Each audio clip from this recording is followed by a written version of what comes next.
한 주간의 부동산 뉴스 중에서 주목할 만한 이슈를 골라서 심층 분석해보는 시간입니다. 권혁중 평론가와 함께합니다. 평론가님 안녕하십니까? 네, 안녕하십니까? 네. 자, 이 새해가 돼도 이 부동산 이슈는 여전히 뜨거운 것 같습니다. 네. 최근에 이 주목할 만한 부동산 이슈들은 어떤 게 있습니까? 첫 번째로는 이제 국토교통부가 지난해 11월 주택 거래 매매를 발표한 그 거래량. 네. 이게 좀 이슈였고요. 두 번째로는 이제는 곧 대선이지 않습니까? 예. 그래서 대선 주자들의 이제 부동산 공약들, 네. 그로 인한 이제 투자자라든지 아니면은 실수요자 중심의 관망세들 이러한 어떤 뉴스들이 좀 이슈가 되었습니다. 그렇습니다. 자, 그래서 오늘은 서울 부동산 시장의 현안을 짚어보고 2022년도 전망을 살펴보도록 하겠습니다. 자, 평론가님, 일단 부동산 시장 현안을 살펴보면요. 전국의 주택 매매량이 급감했습니다. 그런데 이 서울에는 아파트 증여가 증가세라고 하는데 좀 네. 의미하는 바가 있을 것 같습니다. 네, 그 지난해 11월 전국 주택 매매 건수가 6만 7천여 건으로 조사가 됐는데요. 이게 전년도 같은 달보다 43%가 줄어든 수치입니다. 예. 그러다 보니까 시장에서는 거래 절벽이다라는 얘기가 나올 수밖에 없고요. 그러한 이유는 첫 번째로는 대출 규제가 아무래도 영향을 좀 미치고 있고요. 두 번째로는 금리 인상의 그 여파. 예. 그래서 앞으로 금리가 계속 인상 시기니까 아무래도 매매에 좀 부담스러워하시는 분들이 생길 수밖에 없고요. 세 번째로는 아까 말씀하신 것처럼 이제 증여가 늘어나는 부분이 있습니다. 아무래도 이제 보유세가 강화되고 그다음에 다주택자의 양도세가 강화되다 보니까 중과가 되다 보니까 네. 차라리 매매하는 것보다는 이렇게 증여를 통해서 세금을 조금 더 예. 완화하게 하시는 이런 분들이 많아졌거든요. 이런 부분들이 좀 영향을 주고 있다라고 말씀을 드립니다. 예. 자, 잠시 후에 대출 규제와 금리 인상 좀 따로 짚어보도록 하고요. 네.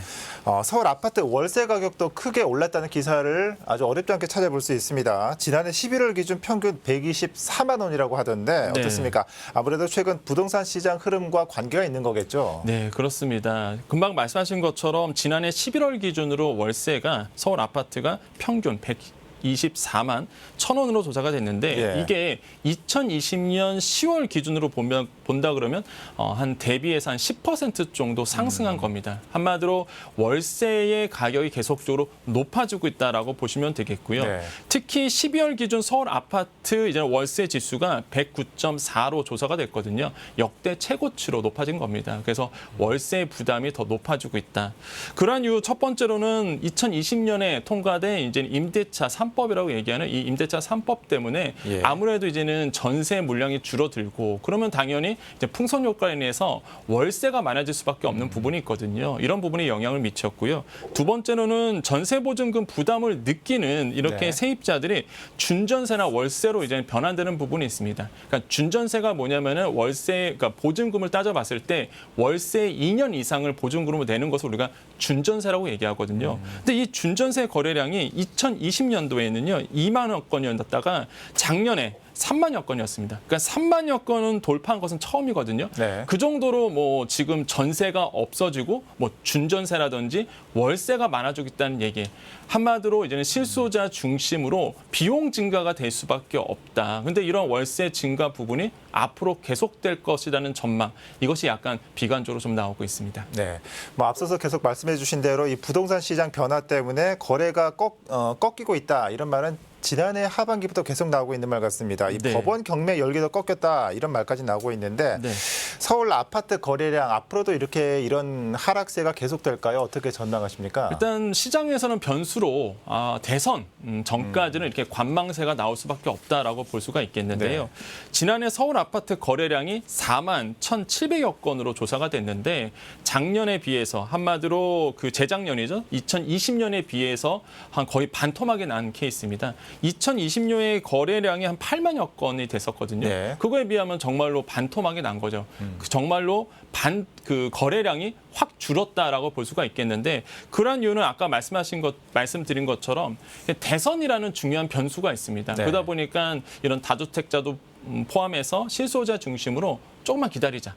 조금만 기다렸다가 누가 될지의 상황에 따라서 제도가 바뀌고 규제 완화가 될 거기 때문에 좀 관망세로 돌아섰다. 그래서 이렇게 거래 절벽 현상이 나타나고 있습니다. 지금 뭐 대선도 말씀해 주셨지만 올해는 좀 대선을 포함해서 네. 여러 가지 부동산 시장에 영향을 미칠 만한 변수들이 많이 있는 것 같은데 어떤 것들이 있을까요? 뭐 금방 말씀하신 것처럼 첫 번째로 꼽자 그러면은 당연히 이제 대선이 가장 큰 주요한 변수겠고요. 네. 두 번째로는 이 대선으로 인해서 규제 완화 부분들이 지금 나오고 있거든요. 이런 규제 완화도 중요한 변수 중에 하나고요.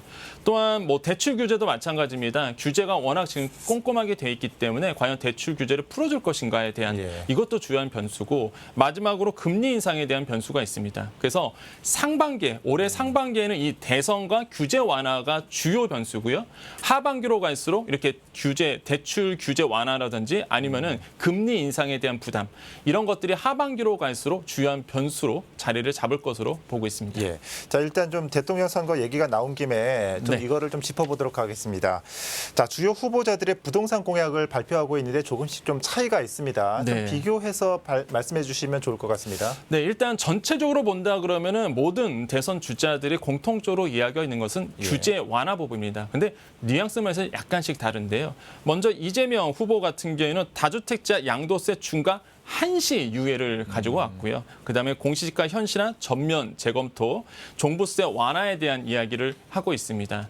반면에 또 윤석열 후보 같은 경우에도 좀 비슷해요. 톤은 비슷하지만 그 강도 면에서 조금 다른데요. 양도세 완화 부분 가지고 왔고요. 그다음에 종부세 전면 재검토 부분을 가지고 왔고요. 또한 취득세 인하 부분을 가지고 왔는데 이렇게 여당과 야당의 대표 주자들이 규제 완화하는 건 공통점이 있지만 강도 면에서 확실히 다르다라고 말씀을 드립니다.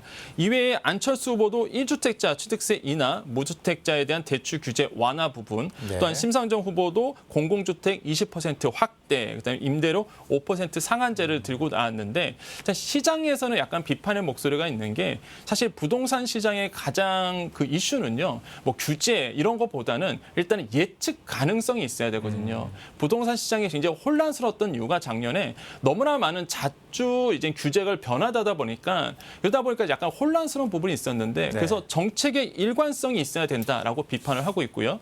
두 번째로는 이 규제 완화라는 게 사실 이게 다주택자를 위한 규제 완화들이 좀 많거든요. 그래서 네. 집 없는 사람들을 위한 정책들이 나와줘야 된다라는 이제 시장의 비판 어린 목소리가 나오고 있습니다. 예. 자, 아무래도 좀 부동산 수요자들의 가장 큰 관심사는 바로 이 금리와 대출 문제가 아닌가 싶습니다. 뭐 앞서서 대선 주자들이 정책 완화책을 하면서 이 대출 규제도 완화되지 않을까 이런 기대 네. 심리도 있다고 했는데 어떻습니까? 2022년 금리와 대출 시장은 어떻게 될 것 같습니까? 일단 금리 먼저 말씀드리겠습니다. 이준열 총재가 최근에 신년사를 통해서 이런 얘기를 했습니다. 금리 인상 시기는 물가 흐름을 지켜보고 또한 금융 불균형 상황, 한마디로 잘 사는 사람은 더 잘 살고요. 네. 못 사는 사람은 더 못 사는 이런 불균형의 상황과 주요국의 통화 정책을 보면서 결정하겠다라고 이야기를 했는데요. 시장에서는 조만간 금리를 올리겠구나라고 이제 판단을 하고 있습니다. 왜 그러냐면 미국에서도 계속적으로 3월 금리 인상설이 나오고 있고 이게 최근에 FOMC 연준의 이야기를 통해서 거의 기정사실화 됐거든요. 그렇기 때문에 이제는 3월에 금리가 인상될 거라고 보고 있고요. 또한 국내도 마찬가지입니다. 작년 물가 상승률이 2.5% 달성을 했는데 사실 항상 한은의 목표치는 2%거든요. 거의 초과를 했습니다. 그러다 보니까 이렇게 시장이 물가가 높아지다 보니까 조만간 금리 인상을 할 수밖에 없는 환경이 됐다라고 시장에서는 판단하고 있고요. 그렇기 때문에 금리 인상은 당연시되고 있다. 그리고 생각보다 빠르게 한은에서 올릴 수 있다라고 보고 있습니다. 또한 그렇게 된다 그러면 부동산 시장에 미치는 영향이 중요한데요. 작년 8월에 금리를 한번 올렸을 때 네. 부동산 시장에서는 아파트 값이 좀 둔화되는 부분이 있었습니다. 그러니까 매수 심리가 약간 둔화됐었어요. 그리고 11월 달에 한 번 더 올렸잖아요. 11월 달에는 아예 실거래가가 낮아졌습니다. 그럼 예. 만약에 이번에 올해의 1월이라든지 상반기에 한 번 더 올린다 그러면 아무래도 서울 부동산이나 뭐 경기 지역 수도권 아파트는 영향을 받을 수밖에 없고요. 조정폭이 좀 더 많아질 수밖에 없다라고 볼 수가 있겠습니다. 예. 또한 대출 문제도 있는데요. 일단 대출 같은 경우에는 올해 1월 3일부터 DSR 2단계가 이제는 시작이 됐습니다. 그러다 보니까 차주단으로 가기 때문에 총 부채가 내가 2억 원이 초과되면 40% 규제를 받거든요. 네. 신용대출이 있으신 분들은 거의 뭐 40%는 금방 넘어가 버린다. 예. 왜냐하면 단기 대출이다 보니까 이게 굉장히 불리하거든요. 그러다 보니까 사실 여력이 없어질 수밖에 없다. 대출을 받을 수밖에 없는. 근데 3단계가 또 7월부터 적용이 됩니다. 이거는 1억 원 초과면은 이제 40% 규제가 받기 때문에 더 엄격하게 되죠. 그래서 이러한 대출 규제 부분도 아무래도 부동산 시장에는 굉장히 크게 영향을 미칠 수밖에 없습니다. 자, 말씀하신 이런 점들 꼼꼼히 좀 살펴봐야 할 것 같은데 아무리 그래도 이 부동산 안정이라는 면이 올해 가장 중요한 정책 목표가 아닐까 싶습니다. 올해 집값 안정을 위해서는 어떤 점들이 좀 필요하다고 보십니까? 일단 공급에 대한 속도가 좀 필요해 보입니다라고 말씀을 드리겠는데요. 또한 규제 완화도 같은 맥락이 있는데 네. 사실 지금 단기적인 집값을 잡으려 그러면 공급이 좀 늘어나야 되는데요. 근데 사전 청약이라는 게 사실 뭐 28년도부터 사실 매물이 본격적으로 나오거든요. 네. 단기적으로 매물이 나올 수가 없습니다. 그럼 단기적으로 매물이 나오려면 다주택자에 대한 양도세 완화라든지 다주택자의 규제를 어느 정도 좀 풀어줄 필요가 있는데 그러다 보니까 대선 주자들의 공통적으로 이야기하고 있는 부분이겠죠. 그래서 이런 부분이 나올 수밖에 없고 또한 시장에서는 얘기를 합니다. 이왕 풀어줄 거 제대로 좀 많이 풀어줘야 된다. 찔끔찔끔 풀어주면 효과가 적기 때문에 규제 완화를 한다면 과감하게 규제를 좀 풀어줘야 된다는 시장의 목소리가 나오고 있습니다. 네. 자, 한편 지난해는 서울 아파트 가격이 너무 오르다 보니까 네. 뭐 빌라나 아파트형 오피스텔에 대한 이 투자 수요도 많이 늘었거든요. 올해는 어떻게 전망하고 계십니까? 사실 뭐 지식산업센터가 좀 인기를 좀 얻기도 했었는데요. 네. 특히 작년 부동산 시장을 본다 그러면 정말로 뜨거웠던 거는 아파트보다는 오히려 오피스텔이 사실 굉장히 큰 인기를 얻었습니다. 근데 올해는 사실 대출 규제가 너무 꼼꼼하다 보니까 이 젊은 수요자 중심으로 오피스텔에 대한 인기가 좀 줄어들 수밖에 없습니다. 그러니까 대출이 규제가 되면은요, 또 금리가 인상되면 가장 먼저 타격을 받는 게 사실 오피스텔 시장이거든요. 그래서 오피스텔 시장은 조금 더 주춤할 것 같고 서울 아파트는 사실 이제 소폭의 조정폭이지만 대세하락으로 보지는 않고 있습니다. 왜 그러냐면 뭐 다른 여러 가지 이유가 있겠지만은 특히 이제 내러티브라고 얘기하는데요. 부동산 불패 신화가 아직도 수요자들에게 자리가 잡혀 있거든요. 사실 내러티브가 굉장히 경제학적으로 굉장히 중요합니다. 아파트는 조정을 받을지언정, 서울 아파트는 조정을 받을지언정 지금까지 역사상, 지금까지 기록상 대세하락 완벽하게 꺾이진 않아라는 어떤 불패 신화가 아직도 여전하거든요. 그러다 보니까 이런 매수 심리가 여전한, 수요가 여전한 제가 봤을 때는 서울 아파트 가격은 소폭 조정을 받을지언정 대세하락으로 가지는 않을 것이다라고 볼 수 있겠습니다. 네. 자, 올해 좀 집을 사려는 분들도 계실 거고 네. 팔려는 분들도 계실 텐데 그럼 어떻게 해야 됩니까? 뭐 실수요자도 계실 거고 물론 투자 목적으로 하시는 분들도 계실 텐데 네. 어떻게 하면 좋을지 조언 좀 부탁드립니다. 일단 현재 제도가 그대로 유지된다는 조건, 한마디로 뭐 예를 들어서 대출 규제라든지 보유세 강화라는 부분, 이런 어떤 제도가 유지된다는 조건하에 말씀드리면 서울 인기 수도권은 조정을 받을 수밖에 없고 지방 같은 경우에는 많은 하락세가 나올 것으로 보고 있습니다. 이미 세종이나 대구 쪽은 미분양이 계속 나오고 있거든요. 네. 그렇게 된다 그러면 무주택자 입장에서 그럼 집을 사야 되느냐라고 봤을 때 첫 번째로 주시하셔야 될 게 바로 임대차 그 갱신이 2년이 이제 마감이 됩니다. 그러니까 네. 올해 7월에 한번 끝나거든요. 그렇죠. 8월부터는 신규 계약이 됩니다. 그러면 이미 전세 가격이 많이 뛰어오른 상태이기 때문에 굉장히 부담스러울 수밖에 없거든요. 그러다 보니까 아까 제가 말씀드린 준전세가 많이 나올 수밖에 없고 전세 시장이 불안하게 되면 매매 시장을 끌어올릴 수밖에 없습니다. 그렇기 때문에 서울 또한 인기 있는 수도권 지역은 소폭의 조정을 받을지언정 대세하락으로 갈 수가 없는 구조로 지금 갈 수밖에 없고요.